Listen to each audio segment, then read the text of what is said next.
안녕하세요. 보험금 판례방입니다. 선로 작업을 하다가 열차에 부딪혀 즉사한 경우 2개월 전 보험을 집중 가입하더라도 유서, 중대한 질병, 가족 간 불화가 없다면 자살사망보험금은 부책인지 여부에 대하여 서울중앙지법 2022 가단 5077787호 토대로 명확히 살펴보도록 하겠습니다. 기초사실: 망인은 2021년 5월 1일 23시 01분경 사고지점 옆에 있는 선로 전환기 주변 정리 작업 중 이 사건 화물 열차가 진입하는 선로로 들어가 위 열차와 충돌하여 현장에서 사망하였습니다. 청구 원인에 관한 판단. 관련 법리. 보험금 청구자로서는 사고의 외형이나 유형으로 보아 피보험자가 예견하거나 기대하지 않은 과실로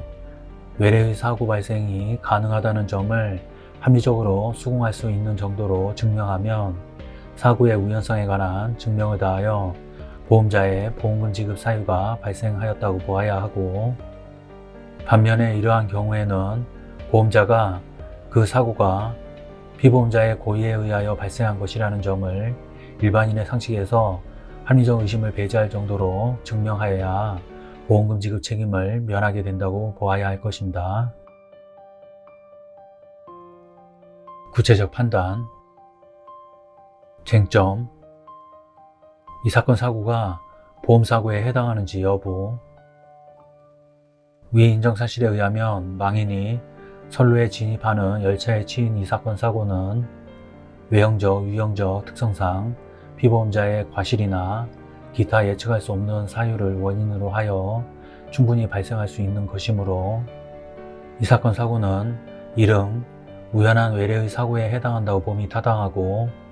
아래에서 보는 바와 같이 망인이 고의로 자신을 해쳤는지에 대한 보험자인 피고의 증명도 부족하므로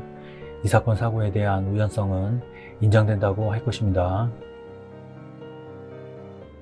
피고의 항변에 대한 판단.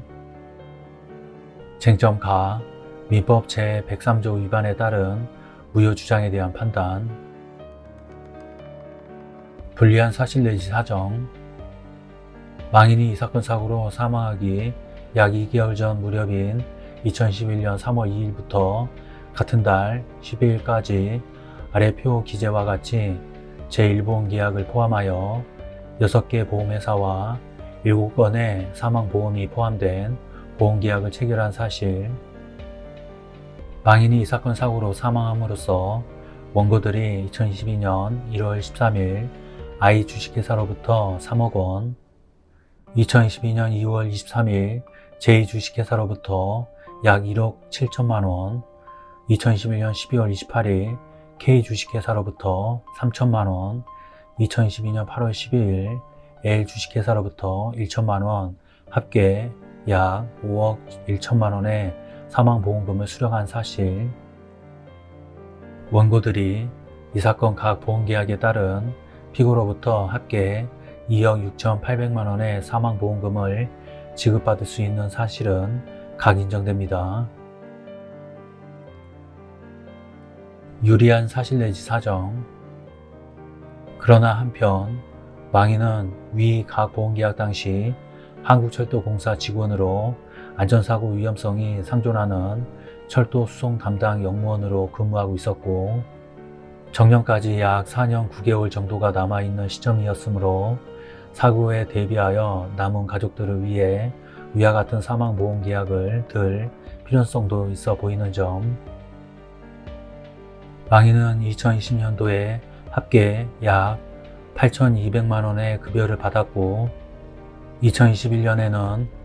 망인이 사망한 2021년 5월 1일까지 급여로 합계 약 5천만 원 정도를 받았는데, 위 각 보험계약의 보험료 합계액이 아래 표 기재와 같이 31만 원 정도에 불과한 점. 아래 표에서 보는 바와 같이 보험계약에는 화재로 사망한 경우에 보험금이 지급되는 화재보험도 포함되어 있고, 이 사건 각 보험계약 중 제1보험계약과 달리 사망사고가 기본계약이 아닌 보험도 여러 개 포함되어 있는 점,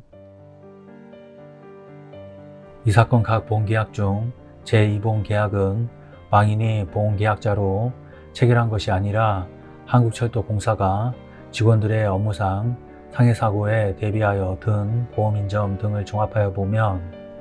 위 인정 사실만으로는 망인이 보험금을 부정 취득할 목적으로 이 사건 각 보험계약을 체결하였다고 인정하기에 부족하고 달리 이를 인정할 증거가 없습니다. 쟁점나 고의에 따른 면책 주장에 대한 판단, 불리한 사실 내지 사정, 망인이 지역으로 진입하는 이 사건 화물 열차를 발견하고 열차가 진입하던 선로에 작업 도구인 사부에 든 채 들어감으로써 이 사건 사고가 발생하였는데, 망인은 1985년에 한국철도공사에 입사한 이후 2006년에 지역 역장을 역임하였고, 이 사건 사고 발생 약 3년 전인 2018년부터 지역에서 수송 담당 역무원으로 근무하면서 입판 작업을 담당하고 있었는 바, 이러한 망인의 경력 및 당시 망인이 담당 업무 등에 비추어 볼 때 망인이 지역 구내의 선로 위치나 이 사건 화물 열차가 진입하는 선로를 잘 알고 있었던 것으로 보임에도 망인이 이 사건 화물 열차가 진입하는 선로로 들어감으로써 이 사건 사고가 발생한 점, 망인이 이 사건 사고 장소로 가기 전에 입판 작업을 함께 하기로 계획되어 대기 중이던 다른 직원이나 역무원에게 알리지 않고 이 사건 사고 장소로 간 점, 앞서 본 바와 같이 망인이 이 사건 각 보험계약을 포함하여 사망보험금이 포함된 다수의 보험에 가입하고 있었고,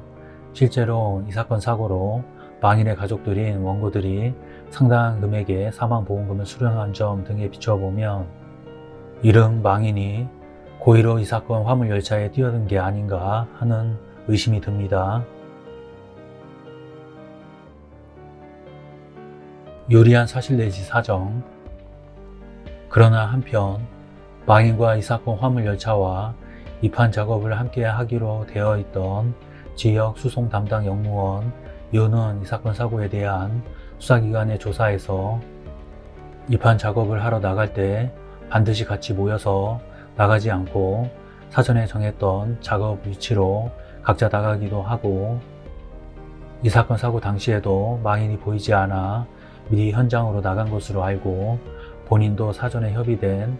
후부 쪽으로 나갔다고 진술한 점, 이 사건 화물 열차의 기관사 부인은 수사기관 조사에서 평소 열차가 지역에 도착하기 전에 입판 직원들이 선로가에 미리 나와 있기도 한다고 진술한 점,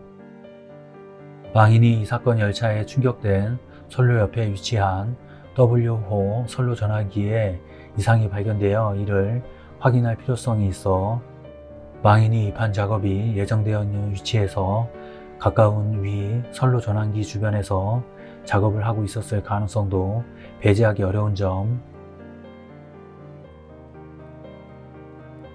이 사건 사고를 조사한 고용노동부 포항지청이나 검찰 모두 망인이 작업 중 지역을 들어오는 이 사건 화물 열차의 기적 소리를 듣고 돌아서는 순간 이 사건 사고 지점이 이 사건 전방 선로의 곡선 지점을 통과한 직후이어서 망인 기준으로 볼 때 이 사건 화물 열차의 전조등이 왼쪽 방향을 비추고 달려옴에 따라 망인이 열차가 달려오는 방향을 착각하고 왼쪽이 아닌 열차 운행 선로인 오른쪽으로 들어감으로써 이 사건 사고가 발생한 것으로 판단하였는 바,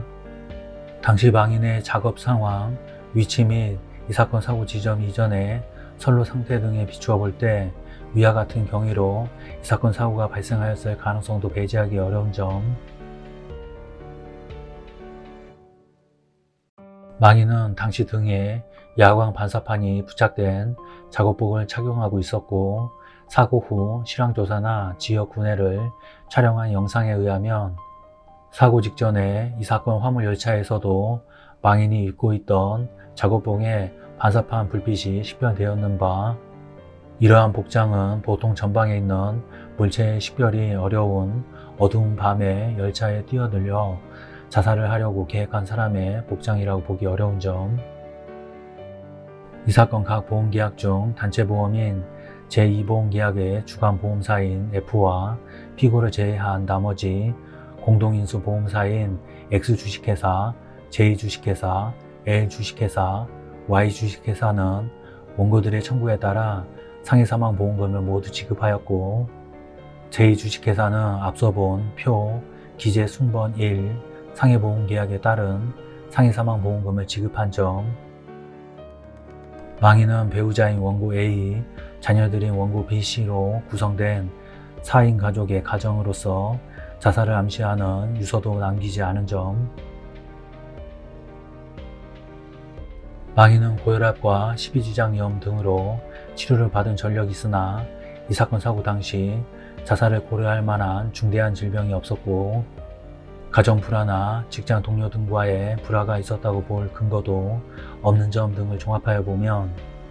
앞서 든 의심 가는 사정들만으로는 망인이 고의로 이 사건 사고를 일으켰다고 인정하기에 부족하고 달리 이를 인정할 증거가 없습니다. 결론적으로 보험회사는 보험 수익자에게 상해사망보험금을 지급할 의무가 있습니다. 마치겠습니다. 긴 시간 시청해 주신 점 고맙습니다.